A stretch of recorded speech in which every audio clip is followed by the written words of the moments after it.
Hello my dear students, আজি আমি আলোচনা কৰিম হ্যালো অ্যালকেন আৰু হ্যালো এৰিন। এটা বহুত ইম্পৰ্টেন্ট টপিক হয়, এটা একচুয়ালি অৰ্গানিক কেমিস্ট্ৰি হয়। ইয়াৰ আমি হ্যালো অ্যালকেন মানে কি আৰু হ্যালো এৰিন মানে কি সেইটো প্ৰথমে আমি বুজিলাম। এলিফেটিক বা এৰোমেটিক হাইড্ৰকাৰ্বনৰ অণুৰ পৰা এক বা ততোধিক হাইড্ৰোজেন পৰমাণুক হ্যালোজেনেৰে অপহৰিত কৰিলে হ্যালো অ্যালকেন বা হ্যালো এৰিন গঠিত হয়। ওকে, ইয়াতে এলিফেটিক মানে পোন শৃংখলযুক্ত হাইড্ৰোকাৰ্বন বা শাখাযুক্ত হাইড্ৰোকাৰ্বন এইবোৰ এলিফেটিক হয়। আৰু এৰোমেটিক কি যিবোৰ সাইক্লিক অৰ্থাৎ চক্ৰীয় হাইড্ৰোকাৰ্বন সেইবিলাকক এৰোমেটিক হাইড্ৰোকাৰ্বন বুলি কোৱা হয়। ওকে, এই এলিফেটিক হাইড্ৰোকাৰ্বনৰ পৰা আমি হ্যালো অ্যালকেন পাম আৰু এৰোমেটিক হাইড্ৰোকাৰ্বনৰ পৰা আমি হ্যালো এৰিন পাম। ওকে, গতিকে মই ইয়াতে স্ট্ৰাকচাৰ সহকাৰে তোমালোকক বুজাই দি আছো।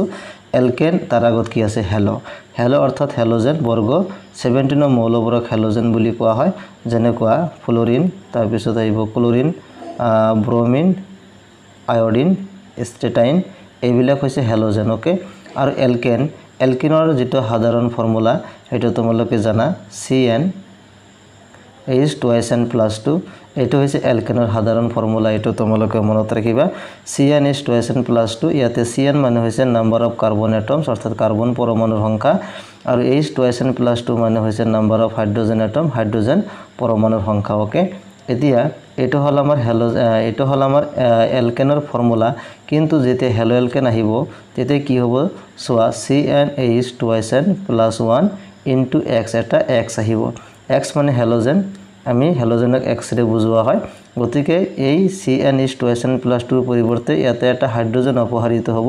ইয়াতে হাইড্ৰোজেন কিমানটা থাকিব 2n+2টা, কিন্তু ইয়াতে এটা হাইড্ৰোজেন অপহৰিত হয়, তাৰ ঠাইত আমি কি প্ৰতিস্থাপন কৰিম হ্যালোজেন। সেই কাৰণে ইয়াৰ ফৰ্মুলাটো হৈ যাব CnH2n+1 * X।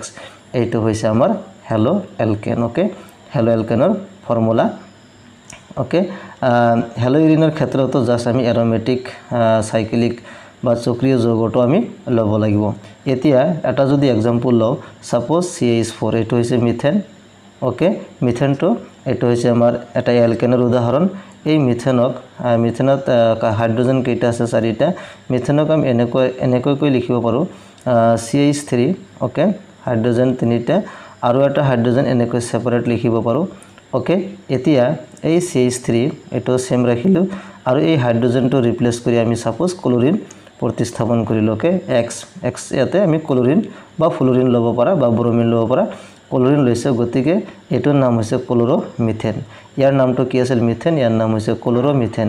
সো ক্লোৰোমিথেনটো এটা হ্যালো এলকেনৰ উদাহৰণ, কাৰণ এইটো ক্লোৰো অৰ্থাৎ হ্যালোৰ পৰা আহিছে ক্লোৰো আৰু এলকেনৰ পৰা আহিছে মিথেন, সেই কাৰণে এইটোৰ নাম হৈছে ক্লোৰোমিথেন। ক্লোৰোমিথেনটো হ'ল এটা হ্যালো এলকেনৰ উদাহৰণ। ইয়াৰ আৰু এটা নাম আছে মিথাইল ক্লোৰাইড। ওকে, আৰু এটা কথা তোমালোকে ইয়াতে মনত ৰাখিবা, হ্যালো এলকেন যেটো আছে, হ্যালো এলকেনৰ আৰু এটা নাম হৈছে alkyl halide. Okay, alkyl halide. আৰু হ্যালো ইৰিনৰ যেটো নাম আছে aryl halide. Okay, aryl halide. Aryl halide বা হ্যালো ইৰিন, আৰু এলকাইল হ্যালাইড বা হ্যালো এলকেন। এতিয়া এই CH3Cl এটো হৈছে মিথাইল ক্লোৰাইড। তুমি যদি হ্যালো এলকেন হিচাপত কোৱা তেনেহলে ক'ব লাগিব ক্লোৰোমিথেন, আৰু যদি আমি এলকাইল হ্যালাইড হিচাপত কোৱা তেনেহলে ক'ম মিথাইল ক্লোৰাইড। এইবিলাক হৈছে alkyl group, methyl, ethyl, propyl, এইবিলাক হৈছে এলকাইল গ্ৰুপ। ওকে, এলকাইল গ্ৰুপৰ লগত যদি হ্যালোজেন সংযুক্ত হৈ থাকে তেনেহলে আমি এলকাইল হ্যালাইড পাওঁ বা হ্যালো এলকেন পাওঁ। আৰু এটা এক্সাম্পল যদি আমি লওঁ, suppose C2H5, okay, Cl। Okay, এইটো হল আমাৰ ইথাইল ক্লোৰাইড।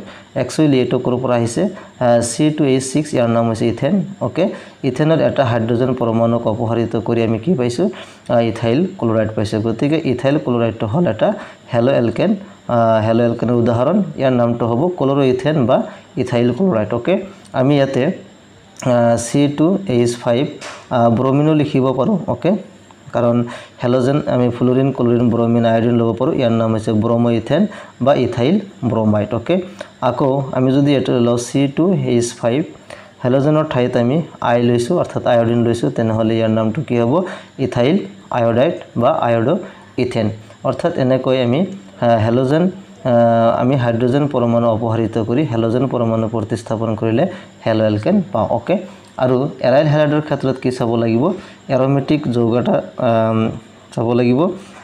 ইয়াতে ARX এনেকুৱা ফৰ্মত বুজোৱা হয় সৰি আৰু ইয়াতে এটা কথা তোমালোকে মনত ৰাখিবা এলকাইল হ্যালাইড যেটো ফৰ্মুলা সাধাৰণ যেটো ফৰ্মুলা RX ৰে বুজোৱা হয় ওকে এলকাইল হ্যালাইডৰ সাধাৰণ ফৰ্মুলাটো কি RX এটো তোমালোকে মনত ৰাখিবা R মানে কি এলকাইল গ্ৰুপ ইয়াতে যেনেকৈ মিথাইল পাইছো ইথাইল পাইছো প্ৰপাইল বিউটাইল এইবিলাক হৈছে R মানে এলকাইল গ্ৰুপ আৰু X মানে কি halogen Florin chlorine bromine iodine এইবিলাক গতিকে এইটো হৈছে এলকাইল হ্যালাইডৰ সাধাৰণ formula general formula of alkyl halide okay RX R মানে এলকাইল গ্ৰুপ X মানে হ্যালোজেন ওকে এলকাইল হ্যালাইড বা হ্যালো এলকেনৰ যেটো সাধাৰণ ফৰ্মুলা হেটো হল RX আনহাতে এৰাইল হ্যালাইডৰ সাধাৰণ ফৰ্মুলা ARX ওকে এইটো এনেকৈ বুজোৱা হয় ARX AR মানে এৰোমেটিক ৰিং বা বেনজিন চক্ৰ তাৰ লগত হ্যালোজেন প্ৰতিস্থাপন হৈ থাকিলে তাৰ নাম এৰাইল হ্যালাইড এতি এৰাইল হ্যালাইড আমি কেনেকৈ পাও হেটো চাওহা ওকে এটো হল আমাৰ বেনজিন এটো বেনজিন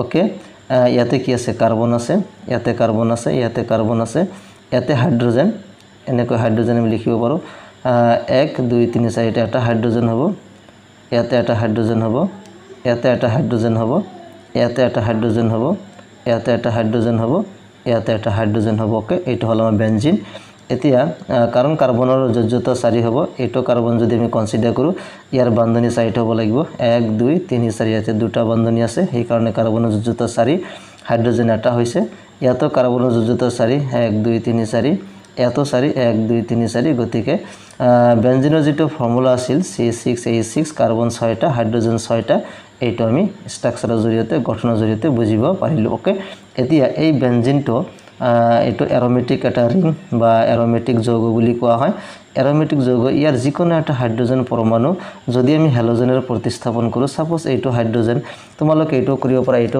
যিকোনো এটা হাইড্ৰোজেন পৰমাণু যদি আমি হ্যালোজেনৰ প্ৰতিস্থাপন কৰো ওকে যিকোনো এটা হাইড্ৰোজেন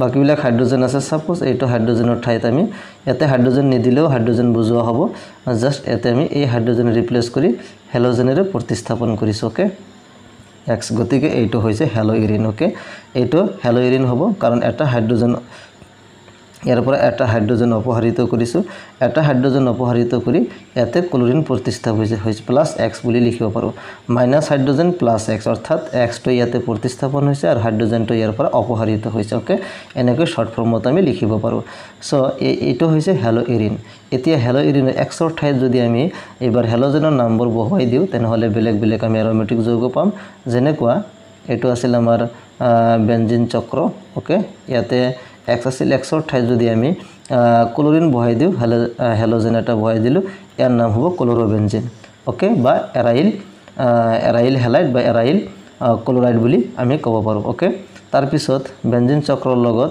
এটো আছে হাইড্ৰোজেনৰ ঠাইত যদি আমি ব্ৰোমিন লগাই দিও তেনেহলে তাৰ নাম কি হ'ব ব্ৰোমোবেনজিন ওকে আকৌ ইয়াৰ লগত যদি আমি আয়োডিন লগাই দিও তেনেহলে কি হ'ব আমাৰ আয়োডোবেনজিন এইবিলাক হৈছে এৰাইল হ্যালাইড বা হ্যালোইৰিনৰ উদাহৰণ গতিকে এইটো হল আমাৰ বেসিক কনসেপ্ট হ্যালোএলকেন আৰু হ্যালোইৰিনৰ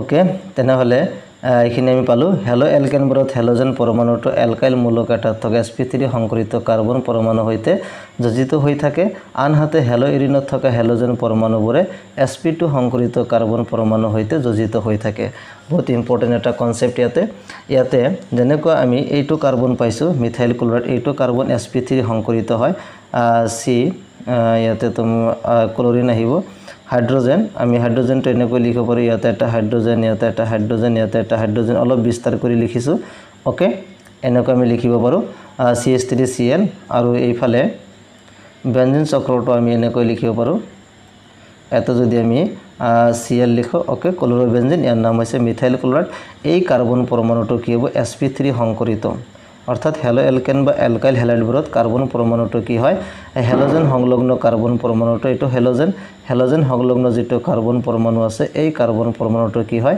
sp3 সংকৰিত কাৰ্বন পৰমাণু হয় আৰু ইয়াৰ লগত হ্যালোজেন সংলগ্নিত কাৰ্বন পৰমাণুটো কি হ'ব এটো sp2 সংকৰিত ওকে এটো কি হ'ব sp2 সংকৰিত তোমালোকে 11ত অলৰেডি পাই আহিছা সংকৰণ অৱস্থা কেনেকৈ নিৰ্ণয় কৰা হয় কোনটো sp কোনটো sp2 কোনটো sp3 ওকে এই কাৰণে আমি ডাইৰেক্ট ইয়াতে বুজাই দি আছো sp3 মানে এটা s অৰবিটেল তিনিটা p অৰবিটেল আৰু এটা s অৰবিটেল দুটা p অৰবিটেল লগ লাগি sp2 হয় এতিয়া এনেই বুজাৰ কাৰণে আমি এনে মনত ৰাখিব পাৰোঁ যদি কাৰ্বনৰ চাৰিওফালে সিঙ্গেল বান্ধনী অৰ্থাৎ এক বান্ধনী থাকে তেনেহলে এটো হ'ব sp3 এনে শৰ্টকাট বুজোৱাৰ কাৰণে মই এটো কৈ দি আছো যেহেতু কাৰ্বন পৰমাণুটো ইয়াতে কি চাৰিওফালে এটা এক বান্ধনী আছে সেই কাৰণে এটো হ'ব sp3 কিন্তু কাৰ্বন পৰমাণুটো যদি দ্বিবান্ধনীৰ লগত জড়িত হৈ থাকে সো এতে দ্বিবান্ধনী আছে ডাবল বন্ড আছে গতিকে দ্বিবান্ধনীৰ লগত জড়িত হৈ থাকিলে হেটো হ'ব sp2 সংকৰিত কাৰ্বন পৰমাণু আকৌ যদি ট্ৰিপল বন্ড থাকে তেনেহলে হেটো হয় sp ওকে এখানে আমি জানো